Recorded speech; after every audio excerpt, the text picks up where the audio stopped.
baba vemwana and iye is only 13 years. Yo kaoma. Anyway, muchironga chedu chanasinoyu ndina baba naamai pano mukoma Gerald makadi yenyu.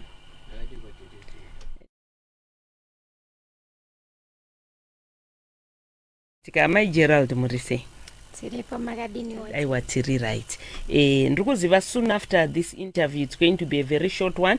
We'll be crossing over to Zengeza 4 uko kuna Aaron Nyamayaro kumba kwana Grant tichinzwa kuti chii chiri kuitika ikoko just now. Right. Mukoma Gerald makatitsvaga mukatibata mushire mokunge tanzwa nyaya yekuzengeza zvaingoitika kuti chishamiso chekuti munhu anovharirwa mumba for 14 years. Mukati mimwe muri kuona kunge dambudziko renyu ramuinaro rinenge roda kuenda ikoko, mungatudza kuti chii chiri kuitika muupenyu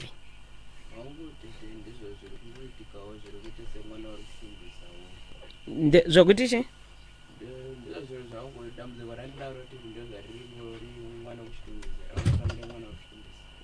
Alright. Mungatirondedzerawo here zvizere?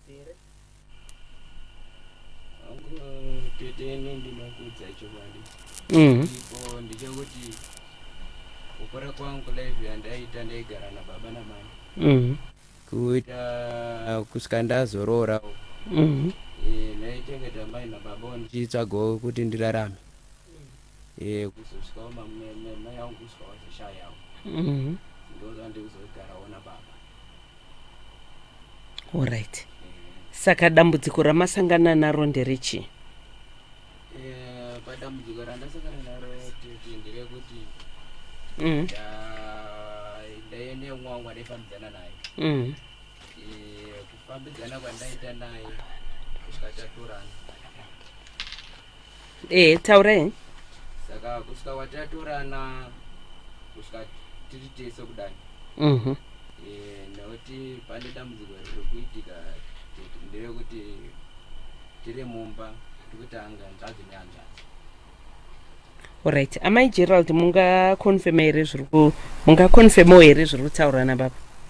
Wangu tete dambudziko riri mukati memba yedu nderekuti panguva yatinenge takuda kuti tigone kunosangana sababa naamai pari kunoita dambudziko rekuti nhengo yababa inosvika pakunogonya ichinorara ichigonya ichinorara ichifonyoka but dzimweni dzenguva kana muri kuti chigonya ichirara ichifonyoka muri kuti chiko inenge ichitena instead yekuti inge iri straight. Alright.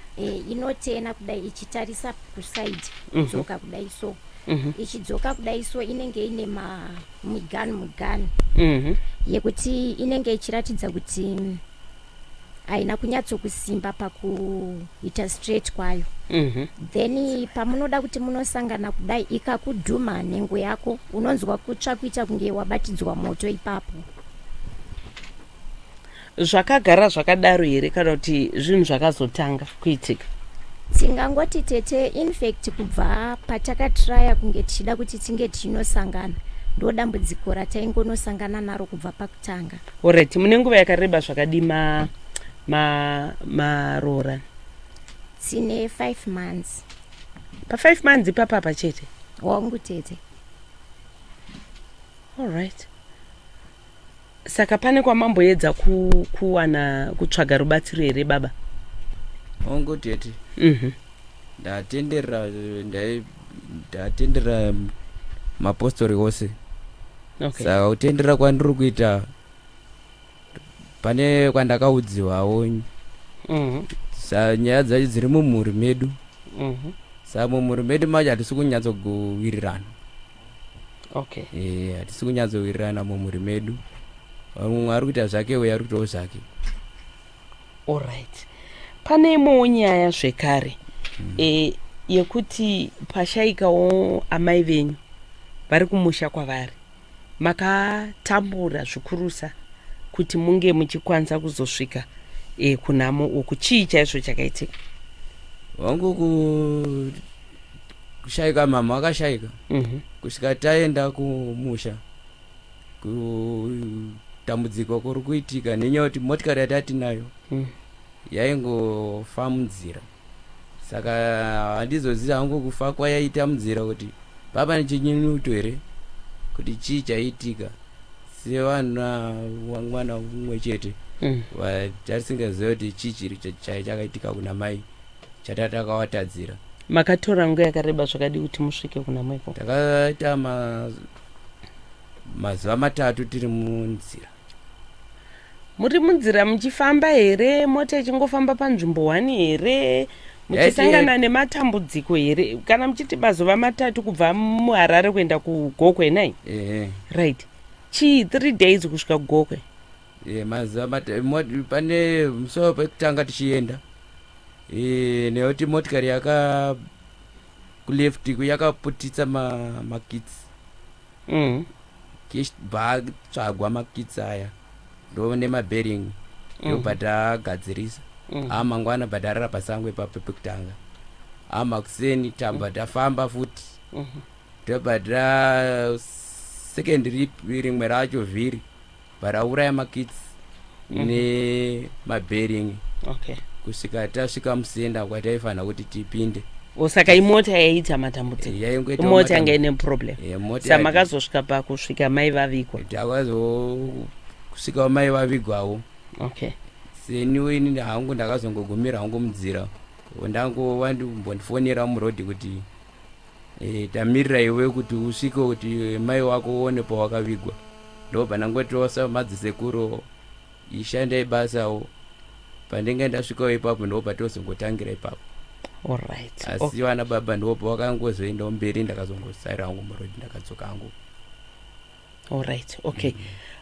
Saka pamatambudziko aya amuri kusangana nawo mamuchida rubatsiro rwei? Right, dambudziko randinaro tete. Aiwa, muri kuda rubatsiro rwei? Rubatsiro randiri kudawo ndiro kuti ndibatsirwewo kuti dambudziko randinaro iri kutorana kwandakaita nemudzimai wangu pandiri kusangana nemudzimai. Alright, ngatirege kunyanyodzikisa. Vana vamwe vagere nevanyarikani vamwe vana vakateerera. Dambudziko tarinzwa. Muri kuda kuti dambudziko ripere, muri kutsvaga vanokubatsirai? Ndotsvaga vanondibatsirawo. Alright. Vamuri kuda kuti vakubatsirei vanokubatai panhamba dzipi?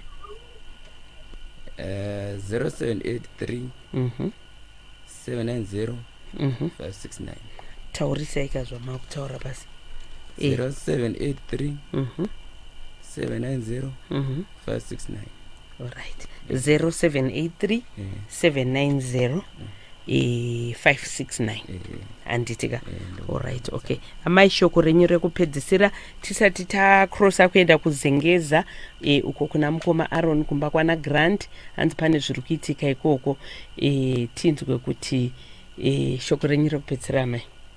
Tete, in fact, shoko rangu rekupedzisira nderekuti pakuburikidza nedambudziko ratiri kusangana naro mumba nababa pane zviri kuzonoitika pandiri kuburikidza nehama dzavo vanhu vakundirwisa zvekuti pekutanga ndakarohwa maziso. Ndarohwa maziso achinopora ndakaita kunge munhu ari kunzwa dzungu so but ndaita kunge denga riri kuda kudonha. Nyika ichiita kunge iri kutenderera. Zvadaro ndakazotora nguva yekuti pachaiti tichirumwa kudaro tiri mumba nepanze zvese. Iko zvinezvi tiri kuti tikapinda mumba medu kwatinogara hakuna magetsi. But mune muchiita kunhuhwa magetsi kunge muri kutsva so zviratidza kuti munenge pakaita kakutewa kemheni zvokuti mumba macho makutotyisa kuti tinge tichiita sei tichipinda tichinyatsofila kuti tiri mumba medu zveshuwa.